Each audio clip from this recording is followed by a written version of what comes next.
I think I'm about to read my first ever classic.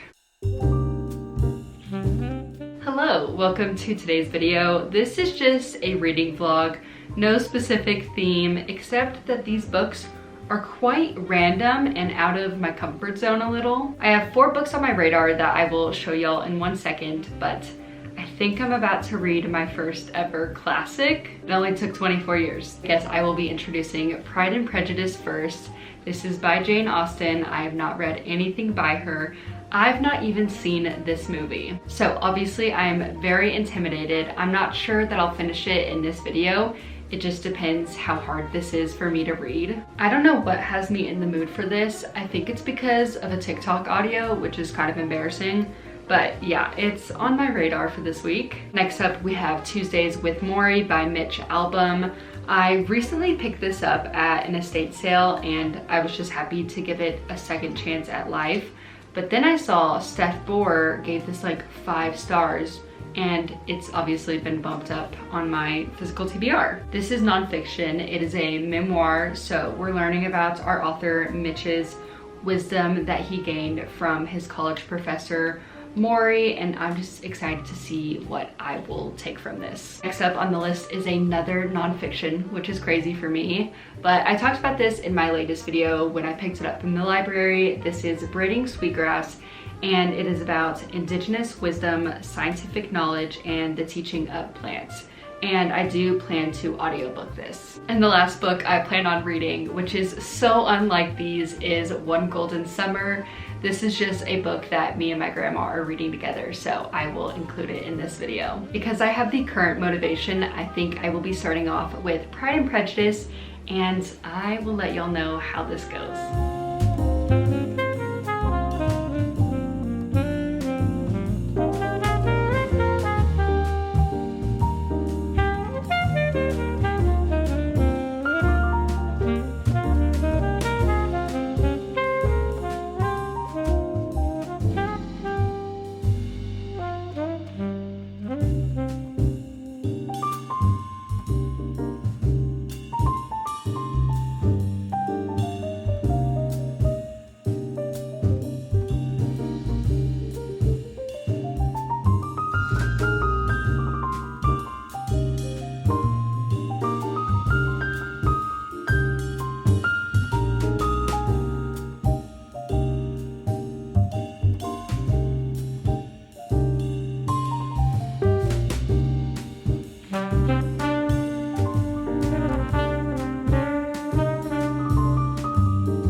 All right, it is now the next morning. It's 10 a.m. and before I get back to reading and making a coffee, I figured we should chat about the progress I've made in Pride and Prejudice. So first, I want to talk about the plot and my thoughts on the premise, and then we'll get into how I'm feeling reading a classic for the first time. And you'll have to keep in mind that I knew nothing about this book. I didn't even know which sister we want to root for this man. I was genuinely only familiar with Mr. Darcy's name from being in the romance world, and then that like one meme of his hand. Surely y'all know what I'm talking about, but I made it to chapter 12, which is page 52, and it's becoming so clear to me why this is a classic and that this is the blueprint for so many historical romances that I love. There's balls, there's dancing, everyone is very proper, and the mother's main concern is getting her daughters married off and seeing them do well. And then of course we have the male love interest, who is the disagreeable type that you're wanting to stay away from. And honestly, he was kind of pissing me off just with some of the things that he said, but he's coming around to me now, and I'm excited to see their dynamic unfold. Now, as for reading a classic for the first time, it's not as hard as I made it out to be, and it does take some slowing down when reading, and even some rereading of sentences, or maybe when I get more context, I have to go back and reread a paragraph, and it all kind of makes more sense. But I thought it would be worse. The main thing that's blowing my mind is that this was written so long ago, and it's obviously very different from today's world, but like the people and their relationships and even the humor isn't all that different, and I think that's pretty cool. So yeah, those are my current thoughts, and I definitely still want to continue reading this today, but I do think I'm going to pick up Braiding Sweetgrass on audio just because it's a Sunday. I have a lot of chores to do. So let's start off with making a coffee, reading this, and then we'll go from there.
Just a little update, it is now 6 p.m. I did not end up starting Braiding Sweetgrass, but I have started One Golden Summer because I'm buddy reading this with my grandma and she's 50% through. So I have a lot of catching up to do. But I'm on chapter 5 and things are good so far.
Okay, I moved the camera because I didn't want to be backlit, so I'm just getting blasted by the Texas heat. You're welcome. But it's time for an update because I have finished a book. That book being One Golden Summer. I finished this on audio today and I realized I never gave y'all a synopsis. So I'm gonna do so now. To make it brief, we have our main character Alice, and she is a photographer, which I really loved that aspect of the book, which I'll get into in a second. But she is a photographer who's kind of in a creative rut. And also, on another note, her grandmother has just undergone like hip replacement surgery or something like that. And so to kill two birds with one stone, they decide to spend the summer at the lake just like she did when she was 17. So it's just her and her nan at this lake house for the summer, which is so cute. That's what drew me into this. It's also why I recommended me and my grandma to buddy read it. I thought that would be sweet. Alice is also still getting over a breakup, and yeah, the summer is just meant to be kind of relaxing and a much needed break. But from the cover, this is actually a picture she took when she was 17, and that is where our male main character enters, Charlie, and I think that's all I'm gonna say on the synopsis. It is really cute. So leading into my thoughts, like I said, it's cute, but it's not all that, and it's not one I think you must read. And I've kind of felt that way about all of her book synopses. That's why this is the first Harley Fortune book I've picked up. And I don't know if I'll read her again. That sounds so harsh, and I don't mean it to be. And if you love the romance genre, then I would obviously recommend this for you. But I'm just learning more about myself, that I need to be pickier with my romances. And I kind of want there to be a bigger story beyond just the romance. Or I love a romance series where I get to follow along the characters for more than one book. That's just what I'm learning about myself. The plot was fun and a nice setup. And as for the characters, I really only connected with the grandma. I think she added a lot. She had some good wisdom that I think our main character needed to hear, and I liked her side story. I need to sit more on a rating, but I'm thinking somewhere along 3 stars. I'll let y'all know at the end of this video. And then, as y'all just saw, I picked up Pride and Prejudice again. I'm only on page 70. We're going slow and steady with this one. It's going good so far. I did officially have to open up SparkNotes for the first time since high school, but not much to say on this since my last update, and my camera battery is dying. So I'm going to leave y'all here.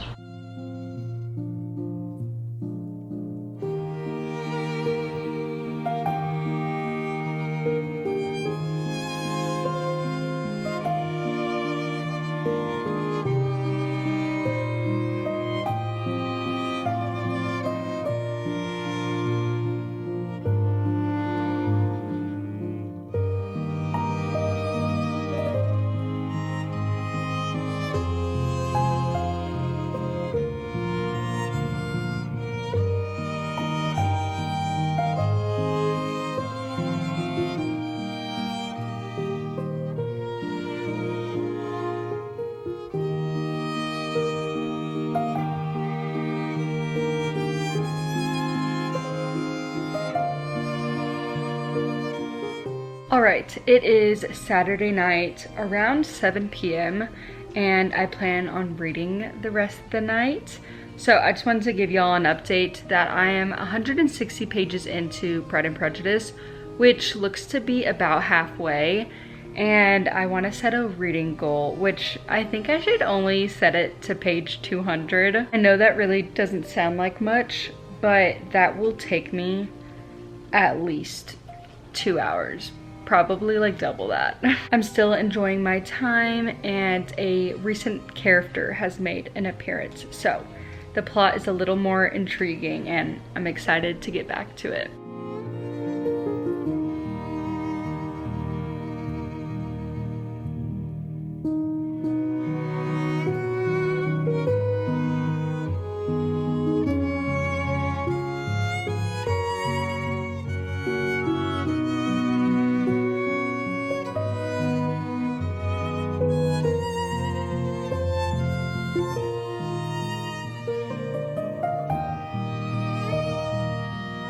I read a total of 10 pages before falling asleep.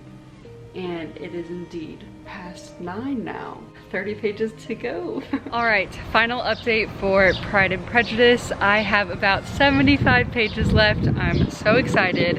And there has been a bit of a twist. So I'm really intrigued to see how this ends. This hasn't gone at all how I expected, which I'll talk about more when I finished, but 75 pages to go, let's finish.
Y'all see him walking on the edge of the couch? He even jumps up there. I swear he thinks he's a cat. What are you doing?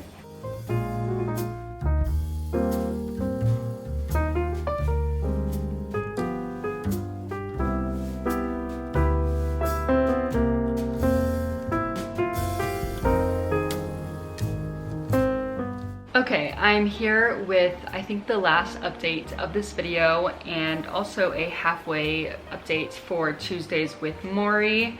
It is almost 7 p.m. As y'all saw, I started this book and I think I'm just gonna read it all in one sitting. It is really, really good. I'm currently on page 80 and I know there's less than 200 pages in this book, so I'm just calling this the halfway point.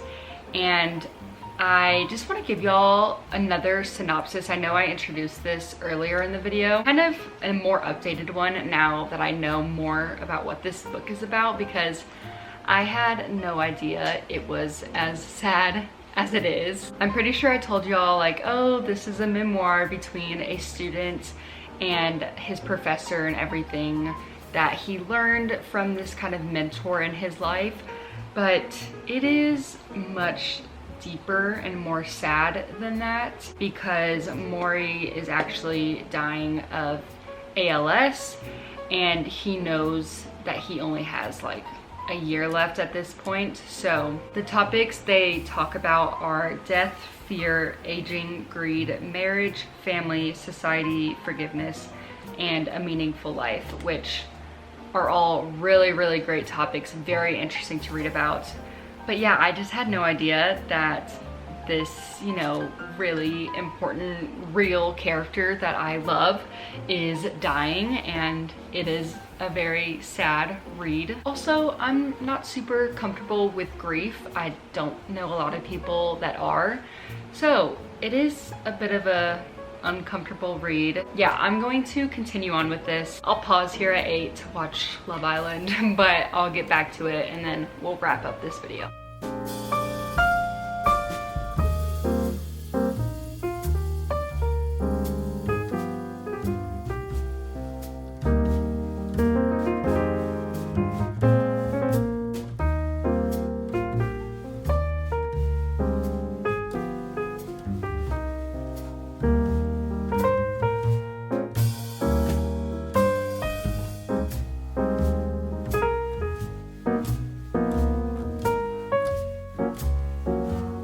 Hello, it is now outro time and I want to make this a quick one. So let's dive right in with One Golden Summer. This was my first Carly Fortune book and I think it'll be my last. It was an average romance. I'm giving it 3 stars.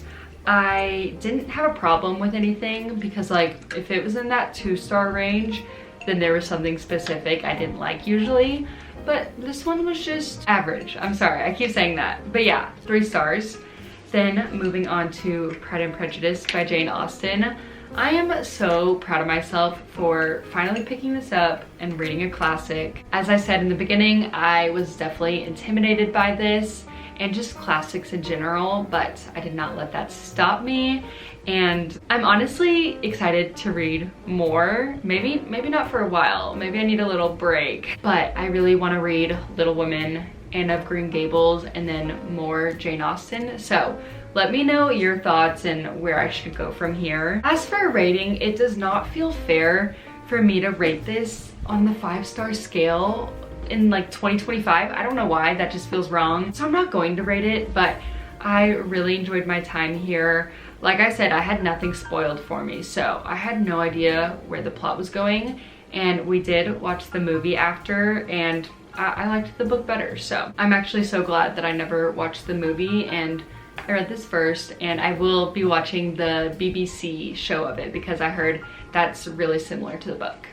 And lastly, y'all saw me crying so hard last night to Tuesdays with Morrie. This was such a surprise. Yes, this is a memoir, but it's also kind of self-helpy, but it was done right. Don't let that put you off. I just had no idea it was gonna hook me in the way that it did. I really love this book. I don't rate memoirs, so I'm also not giving this a star rating, but know that if I did, it would be really high up there. I really recommend literally everyone to read this book. Also, I was at an estate sale today and I literally found another book by the same author. This is The 5 People You Meet in Heaven. And I just thought that was so cool because I finished it last night. And not only that, but I found this book at an estate sale. So I just thought that was really cool. Okay, that's all. Thanks for watching. Bye guys.